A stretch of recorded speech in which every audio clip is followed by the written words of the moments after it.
मैं इस वक्त कोस्टल कर्नाटका में हूं और यहां का प्रमुख शहर है मंगलुरु। मंगलुरु नॉर्थ सीट के विधायक जो कि फिर से इस बार चुनाव कॉन्टेस्ट कर रहे हैं, भरत शेट्टी इस वक्त हमारे साथ में मौजूद हैं। अपने परिवार के साथ यहां पर ये मतदान करने के लिए आए थे। यहां पर उन्होंने अभी अभी वोट डाला है। भरत जी, आपसे जानना चाहेंगे कि कितनी सीटों की आप उम्मीद कर रहे हैं पूरे कर्नाटक में बीजेपी को मिलेंगी? No, we are expecting around 135. 135 सीटों की आपको उम्मीद है? Yeah. 135 seats. तो कौन से मुद्दे हैं जो आपको लग रहा है कि बीजेपी के पक्ष में काम कर रहे हैं जिससे कि बीजेपी को एडवांटेज मिलेगा? See, हमने तो इधर डेवलपमेंट किया है, वर्क किया है, and we have seen to that there is no, the law and order situation is maintained properly. There is no communal violence. We have put a stop to that. There has been lot of murders of Karyakartas also before, during Siddaramaia's time. We have almost controlled all those things. And we are given good administration also. Congress ने जो अपने manifesto में बजरंग दल पे ban लगाने का मुद्दा उठाया था, उस पर पीएम मोदी ने बजरंग बली को उसके साथ जोड़ दिया। तो आपको लगता है कि ये बजरंग बली का नाम जिस तरह से लिया गया और एन चुनाव के चंद दिनों पहले से ही जैसे हर जगह पर वो जिक्र कर रहे थे बजरंग बली का, तो वो आपके पक्ष में काम करेगा? उसका भी फायदा मिलेगा? उसका भी एक्स्ट्रा फायदा तो जरूर मिलेगा, 100% मिलेगा। उसका तो एडेड फायदा है। Without that also we would have got a simple majority. With this I think we'll get around 15 to 20 seat extra. लेकिन कांग्रेस भी बड़ी कॉन्फिडेंट है कि इस बार जिस तरह के भ्रष्टाचार के आरोप लगे हैं आपके ऊपर और एंटी इनकम्बेंसी है, 40% कमीशन वाली सरकार बताया जा रहा है, तो ऐसे में कांग्रेस को लग रहा है कि इस बार उनकी सत्ता वापस आने वाली है? उसको लग रहा था, अभी नहीं लग रहा है, क्योंकि वो लोग हिट एंड रन कर रहे थे। हमने तो पूछा उससे, कुछ है तो एविडेंस है तो दीजिए।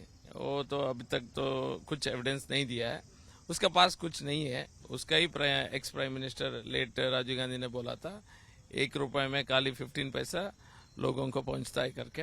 तो 85% तो वो लोग का हैबिट है। ये 40% को वो लोग क्या बोल रहे हैं, कुछ प्रूफ नहीं है, कुछ खाली हिट एंड रन करते हैं, आते हैं, कुछ बोलते हैं और भागते हैं। सो जनता तो समझती है ये सब।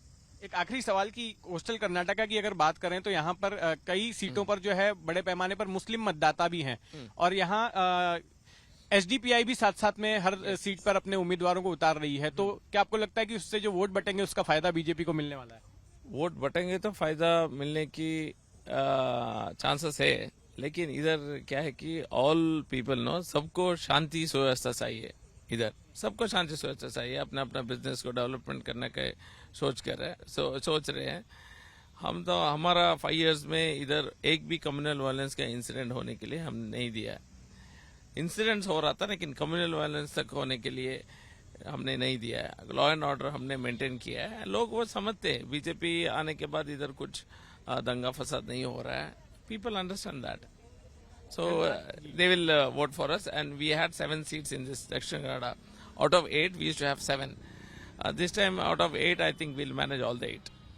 धन्यवाद भरत शेट्टी जी। तो आपने सुना मंगलुरु नॉर्थ के विधायक भरत शेट्टी को जो फिर से कंटेस्ट कर रहे हैं और इनका मानना है कि दक्षिण कन्नड़ा की 8 में से 8 सीटें इस बार बीजेपी के हिस्से में जाने वाली हैं और इसके पीछे कारण ये बता रहे हैं कि बीजेपी के शासनकाल में कानून व्यवस्था मजबूत रहती है। यहां पर बीते 5 सालों में इनका कहना है कि किसी भी सांप्रदायिक दंगे को होने नहीं दिया गया। हालांकि कुछ इंसिडेंट्स हुए, कुछ हत्याएं वगैरह हुई जो धार्मिक संगठनों से जुड़े हुए लोगों की, लेकिन कोई दंगा यहां पर नहीं हुआ था और लोग, बिजनेस कम्युनिटी जो है शांतिपूर्वक अपना व्यवसाय कर सकती है और इसलिए लोग बीजेपी के पक्ष में वोट देंगे, ऐसा इनका मानना है। कैमरामैन योगेंद्र गुप्ता के साथ जितेंद्र दीक्षित, एबीपी न्यूज, बेंगलुरु।